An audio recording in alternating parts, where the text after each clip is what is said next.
Texas, 1945. The sun burned white over the Brazos Valley, heat rippling off barbed wire that separated enemy soldiers from cattle country. At the edge of Camp Housie, a young German prisoner named Heinrich Schultz stood watching a rancher's daughter named Marie Henderson ride past on horseback, her hair catching light like wheat. He had been told Americans were brutes. She smiled at him. 6 months later, they would be married in secret. By spring, the U.S. Army would declare their union illegal, a violation of the Alien Enemy Act. But by then, it was already too late. The train rattled across the plains in July 1944, carrying 300 German prisoners of war from the North African campaign. Through the slats of the cattle cars, they watched America roll past. Endless sky, fields of cotton stretching to the horizon, towns with water towers and church steeples that looked nothing like the bombed cities they remembered. Heinrich Schultz pressed his face to the gap between boards. He was 23 years old, captured at Kasserine Pass after his Panzer Division crumbled under American artillery. For 2 years, he had believed what Berlin told him about the United States. A nation of mongrels, weak, decadent, incapable of real warfare. The train slowed near a place called Gainesville. Through the heat shimmer, he saw his first Texas cowboy. The man sat on a paint horse, hat pulled low, watching the POW cars pass with an expression Heinrich could not read. Not hatred, not pity, something else entirely. "They will work us to death," Carl Becker whispered beside him. Carl was older, a veteran of the Eastern Front who had survived Stalingrad before transfer to Africa. "That is what prisoners are for." Heinrich said nothing. The train lurched forward. They arrived at Camp House in the afternoon when the sun sat directly overhead and shadows disappeared.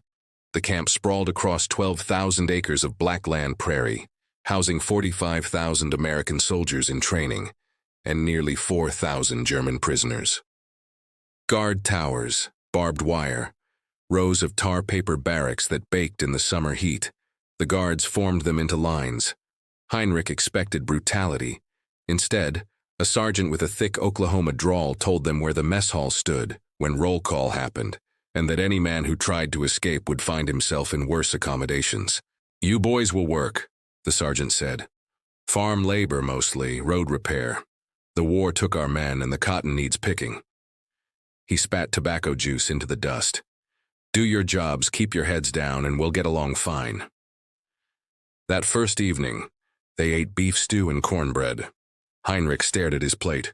In 2 years as a soldier, he had not seen this much meat in a single meal. Around him, other prisoners whispered in disbelief. "This is how they feed prisoners," someone muttered. Carl Becker ate slowly, methodically. "They are trying to make us soft," he said, "trying to make us forget." But Heinrich tasted the food and felt something shift inside him. A small crack in the wall of certainty he had carried from Germany. The Henderson Ranch lay 15 miles south of Camp House, 3,000 acres of rolling grassland where Black Angus cattle grazed beneath endless sky. Walter Henderson had owned the land for 30 years since his father died, and left him nothing but debt and 200 head of cattle.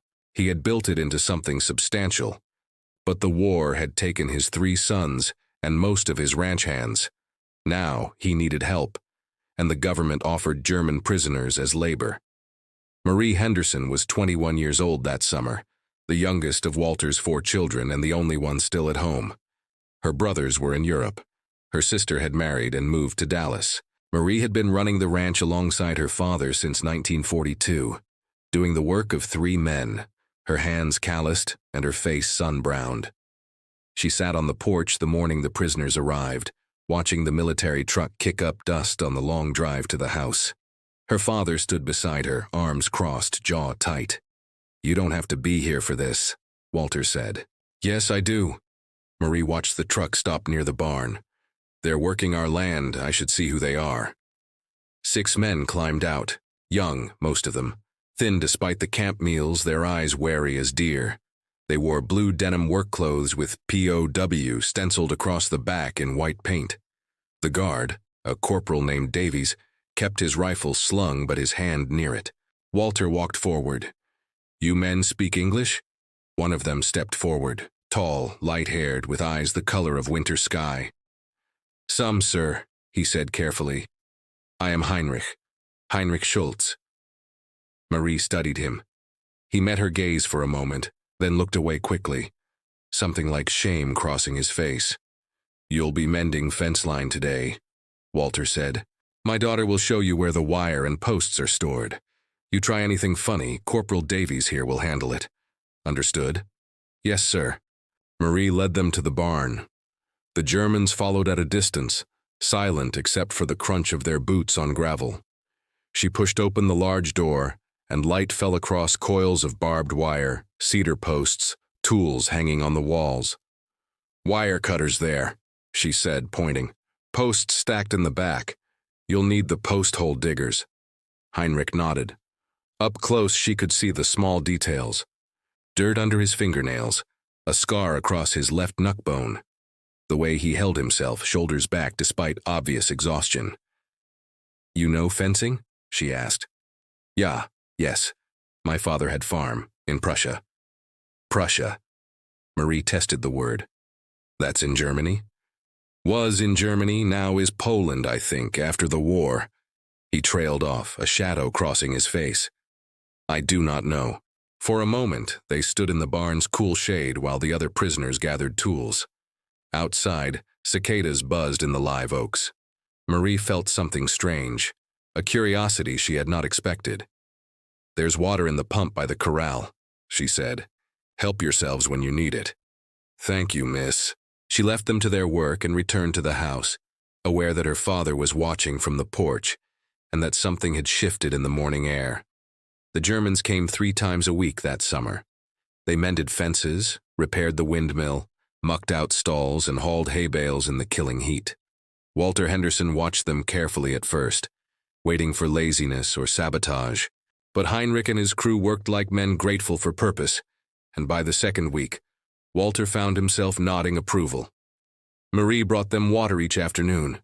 She told herself it was simple hospitality, the way her mother had taught her to treat ranch hands. But she noticed things, the way Heinrich worked through obvious pain in his left shoulder, legacy of shrapnel from his capture. How Carl Becker sang quietly while digging post holes, old German songs that sounded like hymns.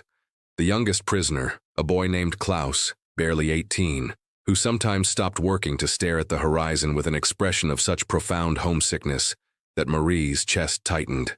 One afternoon she found Heinrich sitting in the barn's shade during the water break, a piece of paper in his hands. She saw German words written in careful script. "Letter?" she asked. He looked up, startled. "Yes, to my mother. I try to write, but—" He gestured helplessly. "How do I tell her where I am? What do I say about this place?" Marie sat down on a hay bale nearby, keeping proper distance. "What was it like, where you're from?" Heinrich was quiet for a long moment. "Small village," he said finally. "My family grew rye and potatoes. We had chickens, an orchard." He smiled faintly. "Nothing like this here, the sky is so big. In Prussia, we had forests, dark forests that went for kilometers. Here," he gestured at the open prairie beyond the barn door. "Here you can see forever. You miss the forests?" "Sometimes. But I think—" He hesitated, choosing words carefully. "I think maybe I understand now why Americans are different. When you can see so far, maybe you think differently. Maybe you believe different things are possible." Marie studied him. "What did they tell you about us? Before you came here?" Heinrich's jaw tightened. "Many lies," he said quietly. "We were told Americans were soft, cowards, that you only understood money and had no honor." He met her eyes. "We were told many lies." From outside came Corporal Davies' voice calling the work break over. Heinrich folded his letter carefully and stood. "Thank you," he said, "for the water, for—" He struggled for the word. "For seeing us as men." After he left, Marie sat in the barn for several minutes, listening to the sounds of renewed work. Something in her had shifted. These were not the monsters propaganda had painted. They were young men, far from home, caught in a war they had not chosen. And one of them, she realized with a start, had eyes that made her think of winter mornings and possibilities she had not considered before. August came, and with it heat that made the air shimmer like water over the grassland. The cattle sought shade under the live oaks, and work slowed to accommodate the brutal afternoons. Marie's father began letting the prisoners take longer breaks during the hottest hours, and Heinrich's crew spent that time in the barn, talking quietly in German or sleeping on the hay. One Thursday afternoon, Marie was working with Cisco, her father's best cutting horse, when Heinrich approached the corral. The other prisoners were resting, but he had walked over, drawn by the sight of her putting the horse through its paces. "You ride very well," he said. Marie brought Cisco to a halt. "Been riding since I was 5, you ride?" "In the army, yes, but not like this." He watched the horse with obvious appreciation. Not for, how do you say, for pleasure. On impulse, Marie made a decision that would change everything. "Want to try?" Heinrich's eyes widened. "I am prisoner. Corporal Davies is asleep in the truck. My father's in town, just a few minutes in the corral." She saw him wrestling with it. The rules were clear. Prisoners were not to be fraternized with beyond what work required. But she also saw his hunger, the way he looked at the horse, and she understood. He had been a soldier, then a prisoner. Perhaps he had forgotten what it meant to do something simply because it brought joy. "Okay," he said softly. Marie opened the gate. Heinrich approached Cisco slowly, speaking to him in German, low and gentle. The horse's ears pricked forward. When Heinrich mounted, his movements were careful but confident, a man who understood horses. Marie watched him circle the corral once, twice, and saw his expression transform. The wariness fell away. His shoulders relaxed. For 30 seconds, he was not a prisoner. He was simply a man on a horse under a Texas sky. When he dismounted, his hands were shaking slightly. "Thank you," he said, and his voice was rough. "I had forgotten what that felt like." Marie took Cisco's reins. "What?" "Free." They stood in the dust and heat, and Marie felt something pass between them, a current she could not name. Then Corporal Davies's voice called from the truck, and the moment broke. Heinrich returned to the barn, but that evening, as Marie brushed down Cisco, she realized she was thinking about the German prisoner in a way that had nothing to do with the war. As September arrived and the heat began to break, the conversations deepened. Marie found reasons to be near where the prisoners worked. She told herself she was supervising, but the truth was simpler and more complicated. She wanted to talk to Heinrich, wanted to hear about Prussia, about his life before the war, about the person he had been when he could still choose his own path. He told her about university in Königsberg, where he had studied literature before conscription, about his mother, who ran the farm alone after his father died, about his younger sister Anna, who wrote him letters full of carefully censored news about the village. "She tells me the orchard bloomed this spring," he said one afternoon while repairing a gate. "But she does not tell me if the house still stands or if the Russians came through. The censors remove anything important. You're worried about her. Always." He drove a nail with precise strikes. "I think maybe I will never see her again. The war will end and Germany will be," he gestured vaguely, "something else, and I will be here, or in another camp, and Anna will be somewhere I cannot reach." Marie wanted to say something comforting, but the words felt hollow. Instead, she handed him another nail. "Tell me about Texas," Heinrich said. "Before I came here, I thought it was all desert and cowboys shooting guns." Marie laughed. "Some of that, but mostly it's this. Grass and cattle and sky, working hard because the land demands it. My granddad came here in 1885, built the first ranch house with his own hands. My daddy expanded it. Now it's my turn to keep it going. Your brothers will come home? If they do." The words came out harder than she intended. "Billy's with Patton somewhere in France, Jack's in the Pacific, Tom—" She stopped, swallowed. "Tom's MIA since Normandy. We don't know." Heinrich set down his hammer. "I am sorry. He might be a prisoner," Marie said. "Like you, in some German camp hoping for kindness." The weight of that hung between them. Here they stood, A German prisoner and an American woman whose brother might be suffering in Germany at this very moment. It should have been impossible. It should have bred only hatred. Instead, Heinrich said quietly, "If he is prisoner, I hope the guards are like your father. I hope they see him as human." Marie met his eyes. "I hope so too." October brought cooler air and the cotton harvest. The Henderson Ranch did not grow cotton, but neighboring farms did, and the camp sent work details to help bring in the crop. Heinrich's crew spent 2 weeks in the fields, backs bent under the sun, fingers bleeding from the sharp bowls. On a Saturday afternoon, they returned to the Henderson Ranch to finish building a new chicken coop. Marie's father had gone to Gainesville for supplies, leaving her alone with Corporal Davies and the prisoners. She brought out lemonade, a luxury made possible by sugar rations her mother had saved. The men drank gratefully. Klaus, the young one, actually smiled for the first time Marie could remember. Even Carl Becker, usually stern and watchful, nodded his thanks. Heinrich stood apart slightly, looking at the new coop they had built. "It is good work," he said. "Straight and strong. Better than I could do before the army." "You learned carpentry in the Wehrmacht?" Marie asked. "No, I learned here. Your father, he showed me how to measure correctly, how to make the joints tight. He ran his hand along the wood. In the army, we only learned to destroy. Here I remember how to build." Marie moved closer. "Maybe that's what you'll do after. Go home and build things. Maybe." But his voice was distant. If there is anything left to build. She did not think about it, did not plan it. She simply reached out and touched his hand where it rested on the wood. Just her fingers against his, brief and electric. Heinrich froze.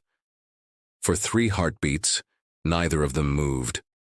Then he turned his hand over, and their palms met, just for a moment, before they both stepped back as if burned. Across the yard, Corporal Davies was talking to Carl Becker, oblivious. The other prisoners were gathered around the lemonade pitcher. No one had seen, but everything had changed. That night, Marie lay awake in her room, staring at the ceiling, feeling the phantom pressure of his hand against hers. She was falling for a German soldier, an enemy, a prisoner of war. It was illegal, immoral, impossible. And yet, through November, they found ways. Small moments stolen when Corporal Davies was distracted, or her father was occupied elsewhere. A conversation in the barn that lasted 5 minutes too long, his hand steadying her elbow when she stumbled on loose gravel. The way they looked at each other across the ranch yard, entire conversations happening in silence. Heinrich began leaving her notes, tucked into fence posts or hidden under hay bales where only she would find them. They were written in careful English, and they said things he could not say aloud. "Today the sky reminded me of the first time I saw you. So much space, so much possibility. I think of Prussia less now. Texas feels more like home. If the war ended tomorrow, I would want to stay." Marie wrote back, though it terrified her.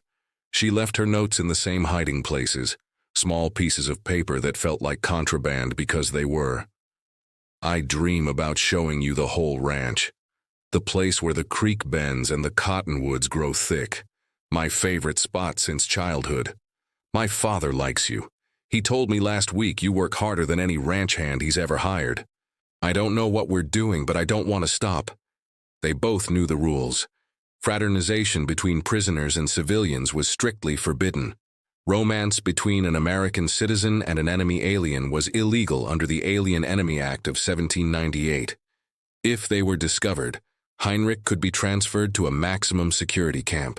Marie could face charges of sedition. But the heart does not care about wartime regulations. December came cold and clear. On the ranch, work continued. Heinrich's crew had been assigned to the Hendersons semi-permanently now, 3 days a week through the winter. They had become part of the ranch's rhythm. Carl Becker could fix any mechanical problem. Klaus had a gift with animals and had nursed a sick calf back to health. And Heinrich? Heinrich had become essential in ways Walter Henderson did not entirely understand, but had come to trust. On a Thursday afternoon, 2 weeks before Christmas, Marie and Heinrich were in the barn organizing tack. Corporal Davies was outside smoking, and the other prisoners were mending fence a quarter-mile away. The barn was dim and quiet, smelling of leather and hay and horses. "I have something for you," Heinrich said. He pulled a small carved figure from his pocket, a horse no bigger than Marie's thumb, carved from a piece of cedar with extraordinary detail. "I made it at camp, in the evenings." Marie took it carefully. The carving was exquisite, every muscle and tendon visible in miniature. "It's beautiful. It is Cisco. I tried to get him right." "You did?" She looked up at him. "Heinrich, She did not finish the sentence. He kissed her, or she kissed him. Later, neither could say who moved first. His hands were gentle on her face, and she tasted dust and salt and something else, something that felt like home. When they broke apart, both were breathing hard. Heinrich stepped back, horror crossing his face. "I should not have— Marie, I am sorry, don't." She caught his hand. "Don't apologize." "But the rules— damn the rules." They heard Corporal Davies' boots on the gravel outside, and reality crashed back.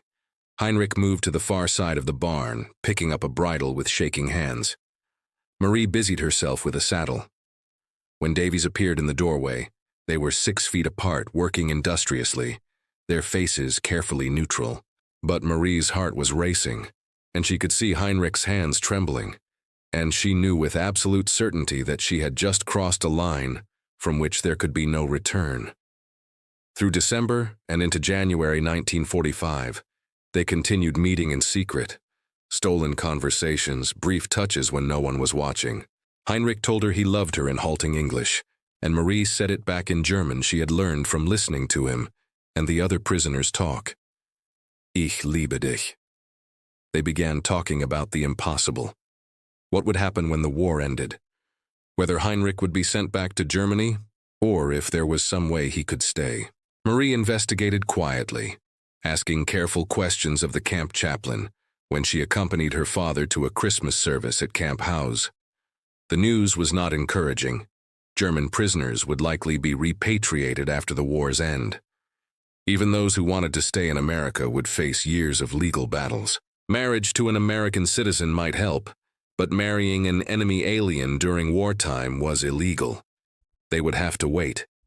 "How long?" Heinrich asked when she told him. They were standing in the barn, the afternoon of January 15, 1945. Outside, snow was falling, a rare event in North Texas. Through the open door, they could see the white flakes drifting down through gray sky. The chaplain thought maybe a year after Germany surrenders, maybe longer. A year. Heinrich looked at the snow. Germany will surrender soon. The Reich is collapsing. Everyone knows this. But a year is a long time. They could send me anywhere in that year. I could be transferred to a camp in California or Montana. We might never see each other again. Marie felt panic rising. "Then we don't wait." "What? We get married now." Heinrich stared at her. "Marie, it is illegal." "I don't care. They could send me to military prison. They could charge you with sedition. Your father—" "My father." Marie stopped. She had not told her father about Heinrich, about what they had become to each other. Walter Henderson liked the German prisoners, respected their work, but there was a vast distance between appreciating a laborer and accepting him as a son-in-law, especially when that laborer was an enemy soldier. "We'll tell him after," Marie said. "We'll find a way to do this quietly, and then when the war ends, it will already be done. They can't force us apart if we're married. Who would marry us? No priest or minister would perform such a ceremony." Marie thought hard. "I know someone. Maybe." Reverend Thompson was 73 years old, a retired Methodist minister who lived alone on a small farm outside Gainesville. He had married Marie's parents 30 years earlier and had baptized all 4 Henderson children. When Marie appeared at his door on a cold January evening and asked him to do something illegal, he listened without interrupting. "This boy," Reverend Thompson said when she finished. "You love him?" "Yes, sir." "And he's a German prisoner?" "Yes, sir." The old minister was quiet for a long moment. "I knew your granddad," he said finally. Helped him build his first house when I was just a young preacher. He told me something I've never forgotten. He said, "When you know something is right, you do it, even if the law says otherwise. The law is made by men, but righteousness comes from God." Marie held her breath. "I'll do it," Reverend Thompson said. "But you understand the risks? For you, for him, for me?" "Yes, sir." "When?" "Sunday. 2 days from now. Can you meet us at the old cottonwood grove near Clear Creek, the one off Ranch Road 12? "I know it." The Reverend nodded slowly. 2 o'clock? "Yes, sir." "And Reverend?" "Thank you." The next day, Marie told Heinrich. They stood in the barn, and she watched his face transform from disbelief to hope to something like terror. "Are you certain?" he asked. "Marie, if we do this?" "I'm certain. How will I get away from camp?" That was the hardest part. Camp Housie had rules about prisoner movement, but Marie had a plan, risky and dependent on luck, but possible. "Sunday is work detail day, isn't it? Your crew is scheduled at our ranch?" "Yes." "Then you'll be there. Corporal Davies usually takes a long lunch break. If you tell him you need to go check on something in the far pasture, and I go with you." Heinrich understood. They would have perhaps 2 hours. Enough time to ride to Clear Creek, have the ceremony, and return before Davies noticed a prolonged absence. Everything could go wrong. Davies might be more attentive than usual. Another prisoner might tell on them out of spite or confusion. Her father might return early from his trip to Dallas. The risks were enormous. But Heinrich took her hands and said, "Sunday then." Sunday, January 21st, 1945. The sky was pale blue, and the temperature had climbed to a almost warm 45 degrees. Marie wore her mother's wedding dress, hidden under a ranch coat until the last moment. Heinrich wore his prisoner's denim, the only clothes he owned. In his pocket, he carried the carved horse he had given Marie, and she had given him a small gold ring that had belonged to her grandmother. Corporal Davies was in a good mood. He had received a letter from his wife that morning and was distracted, happy.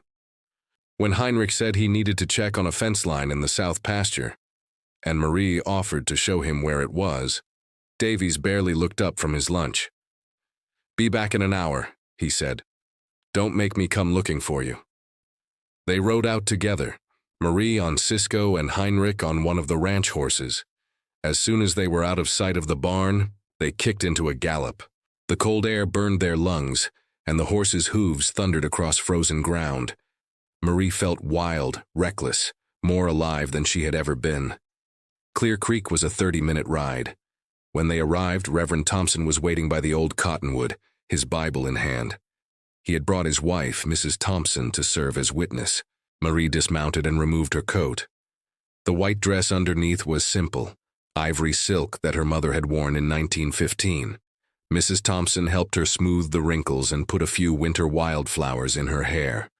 Heinrich stood by the creek, his face stunned, as if he could not quite believe this was real. Reverend Thompson opened his Bible. "We are here in the sight of God," he said, "to join this man and this woman in holy matrimony. That the law of the land forbids this does not diminish its sanctity, for there is a higher law than that written by governments.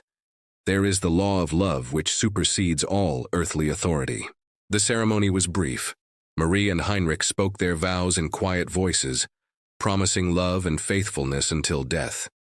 When the Reverend asked for rings, Heinrich slipped the gold band onto Marie's finger, and she placed a simple silver ring, purchased from a pawn shop in Gainesville, onto his. "By the power vested in me by God, if not by the state of Texas, I pronounce you husband and wife." Heinrich kissed her. Mrs. Thompson cried. And for 5 perfect minutes beside Clear Creek, beneath the bare branches of the cottonwood, they were simply 2 people in love, married and hopeful. Then reality intruded. They had been gone 45 minutes. They needed to return before Davies noticed. Reverend Thompson gave them the marriage certificate, handwritten and signed.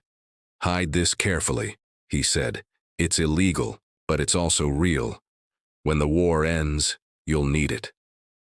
They rode back at a full gallop, arriving at the ranch with minutes to spare. Marie hid her mother's dress in the barn tack room. and Heinrich returned to work as if nothing had changed. But Marie's hand bore a gold ring, hidden under her work glove, and Heinrich carried a marriage certificate folded small in his pocket, next to his heart. They were married, and no one knew. For 6 weeks, they kept their secret. Marie wore her ring on a chain around her neck, hidden beneath her shirts. Heinrich said nothing to the other prisoners, afraid that even Carl Becker might disapprove or accidentally reveal the truth. They continued their work at the ranch, careful never to touch in public, never to let their expressions betray what they had become to each other.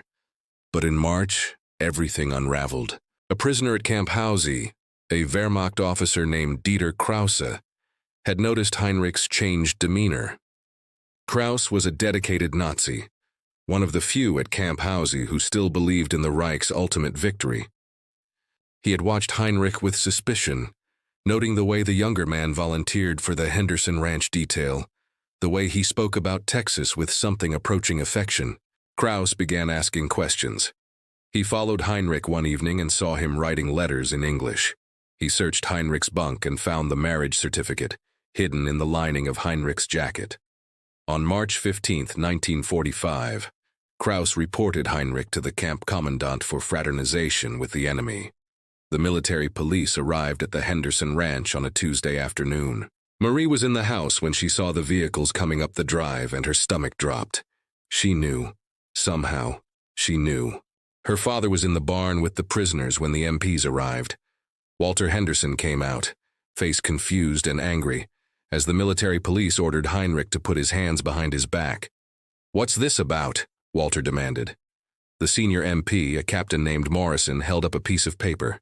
"This prisoner is under arrest for violation of the Alien Enemy Act and fraternization with American civilians. We have evidence he entered into an illegal marriage with an American citizen." Marie stood on the porch, unable to move. Her father turned slowly, looking at her, and she saw understanding dawn in his eyes, betrayal, shock, fury. "Marie," he said. She could not speak. Across the yard, Heinrich was being handcuffed, and his eyes found hers. She saw apology there, and love, and resignation. "I'm sorry," Heinrich called to her as they pushed him toward the vehicle. "Marie, I'm sorry." The MPs took him away. Walter Henderson stood in the dust watching them go, and then he turned to his daughter. "Inside," he said. "Now." The fight was brutal. Walter Henderson had faced drought, disease, market crashes, and the loss of his sons to war. But nothing had prepared him for this. "A German?" he shouted. "A goddamn German soldier? While your brothers are over there fighting." "Tom might be dead," Marie shot back. "Billy and Jack might never come home. I know that. Don't you think I know that?" "Then how could you do this? How could you marry the enemy?" "Because he's not the enemy." The words burst out of her, raw and desperate. "He's Heinrich. He's a man who was forced into a war he didn't want, who ended up in a camp thousands of miles from home, who worked his fingers bloody on this ranch and never once complained. He's kind and smart, and he loves me, Daddy. He loves me." Walter sank into a chair, his face gray. "Jesus Christ, Marie. They'll prosecute you. Do you understand that? They'll charge you with sedition. You could go to prison. Then I'll go to prison. And him? What happens to him?" Marie had no answer. The truth was she did not know. Heinrich could be sent to a maximum security camp. He could be held past the war's end, charged with crimes he had not committed simply for falling in love. He could be deported back to Germany and forbidden from ever returning to America. "I have to see him," she said. "They won't let you near Camp WWII." "Then I'll write to him. I'll fight this. There has to be a lawyer, someone who—" Her father's voice was exhausted. "The law is clear. You can't win this." But she would try, had to try, because Heinrich was her husband, and she would not abandon him, no matter what the government said. Heinrich was placed in the stockade at Camp WWII, a separate facility for prisoners who had violated rules or were considered dangerous. He shared a cell with 2 other men, both accused of attempting escape. The cell was 8 feet by 10, with a single barred window that looked out at the guard tower. Carl Becker managed to get a message to him through the camp chaplain. "We are trying to help," the note said. "Do not confess to anything." Do not sign papers. The war is almost over. Germany will surrender soon. There may be clemency. But Heinrich had already confessed. When the camp commandant questioned him, he told the truth. Yes, he had married Marie Henderson. Yes, he understood it was illegal. No, he did not regret it. Marie, you understand you'll be transferred? The commandant said. Probably to Fort Leavenworth, maximum security. You'll stay there until we figure out what to do with you. I understand. Was it worth it? This girl? Heinrich met the commandant's eyes. Yes, sir. The next day, they transferred him. Marie received word through a sympathetic corporal who had worked with Corporal Davies. Heinrich was being sent to Kansas, to a camp for high-risk prisoners. She would not be allowed to visit. They could exchange letters, but those letters would be heavily censored. Marie wrote immediately, told him she loved him, told him she was fighting to get him back, told him to hold on, that the war would end soon, and they would find a way. His response came 3 weeks later, so heavily redacted that half the words were blacked out. But she could read enough to know he was alive, that he still loved her, that he was waiting. The case of Heinrich Schultz and Marie Henderson became, briefly, a minor scandal. Local newspapers picked up the story. Editorials debated whether romantic love could exist between enemies during wartime. The Army's legal department was forced to issue statements about the Alien Enemy Act and why such marriages were prohibited. In Washington, a decision was made. Heinrich would remain in custody at Fort Leavenworth until the war's end. Then he would be repatriated to Germany with the other prisoners. His marriage to Marie Henderson would be considered void, as it had been performed illegally. Marie would face no charges. The government decided prosecution would create more problems than it solved. But the marriage was null. Walter Henderson hired a lawyer, more for his daughter's sake than any belief in success. The lawyer filed motions arguing that Heinrich should be released, that the marriage was valid under higher moral law, that love transcended wartime regulations. Every motion was denied.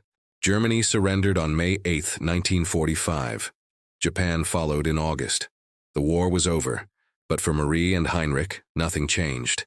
He remained in Fort Leavenworth. Repatriation began in late 1945, with prisoners being shipped back to Europe by the thousands. Marie. In November 1945, Heinrich was placed on a list for return to Germany. Marie received the news from her lawyer, who had been monitoring Heinrich's status. They're sending him back in 3 weeks, the lawyer told her. I'm sorry, we did everything we could. Marie made the trip to Fort Leavenworth. It took 2 days by train, and she arrived exhausted, carrying a small suitcase and a heart full of desperation. The camp authorities initially refused to let her visit, but she sat in the waiting room for 6 hours until a sympathetic captain finally relented. 15 minutes, he said. That's all I can give you. They met in a visiting room with bars between them. Heinrich looked thinner, his face more drawn, but his eyes lit up when he saw her. Marie. Hi. She tried to smile, failed. They're sending you back. I know. I'll come to Germany. As soon as I can, No. His voice was gentle but firm. Marie, Germany is destroyed. The cities are rubble. There is no food, no work. Prussia is gone, occupied by Soviets. I do not even know if my family is alive. Then I'll help you come back here. We'll petition, They will not let me return. I am an enemy alien who broke the law. They will never give me a visa. The truth of it sat between them, heavy and final. The war had ended, but they had lost anyway. I love you, Marie said, and tears were streaming down her face. That doesn't change. I love you, Heinrich said. That will never change. But sometimes love is not enough to overcome what governments decide. The captain knocked on the door. Time's up. Marie pressed her hand against the bars. Heinrich did the same, and their fingers touched one last time. I'll wait for you, she said. Do not wait, he said. Live your life, Marie. Be happy. That is what I want. Then he was gone, escorted back to the barracks, and Marie stood alone in the visiting room, feeling as if her heart had been cut from her chest. Heinrich Schultz was repatriated to Germany in December 1945. arriving in Bremerhaven on a transport ship crowded with former prisoners. From there, he made his way east, searching for his family. He found his mother alive, living in a refugee camp in what had become Soviet-occupied territory. His sister Anna had survived but was married now, to a Russian soldier. The farm was gone, taken by the state. His home was ashes. For 2 years, Heinrich tried to find a way back to America, to Marie. He wrote letters that often went unanswered, lost in the chaos of post-war mail systems. He applied for visas that were automatically denied. He contacted the American embassy and was told his illegal marriage made him permanently inadmissible to the United States. In 1947, he stopped writing. Not because he stopped loving Marie, but because he understood the impossibility of their situation. He could not reach her. She could not reach him. The war had separated them as effectively as an ocean. Heinrich rebuilt his life slowly. He found work as a carpenter in Hamburg, using the skills he had learned building chicken coops on a Texas ranch. He never married again. Marie Henderson stayed on the ranch. Her brothers came home, changed men who had seen too much and spoke too little about it. Tom had survived as a prisoner in Germany, enduring treatment far worse than Heinrich had experienced in Texas. Billy carried shrapnel in his leg that would pain him the rest of his life. Jack drank to forget the Pacific. Walter Henderson died in 1952. The ranch passed to Marie and her brothers, but it was Marie who truly ran it, who kept it solvent through the hard years of the 1950s. She never married. People in town whispered about the German prisoner, about the scandal. Some pitied her. Others thought her a fool for loving an enemy. Marie ignored them all. She kept Heinrich's ring on a chain around her neck, kept the carved horse on her nightstand, kept the marriage certificate hidden in a lockbox, waiting for a day that would never come. In 1963, 18 years after the war's end, she received a letter. It had been forwarded through multiple addresses, postmarked from Hamburg, Germany. Inside was a single page written in careful English.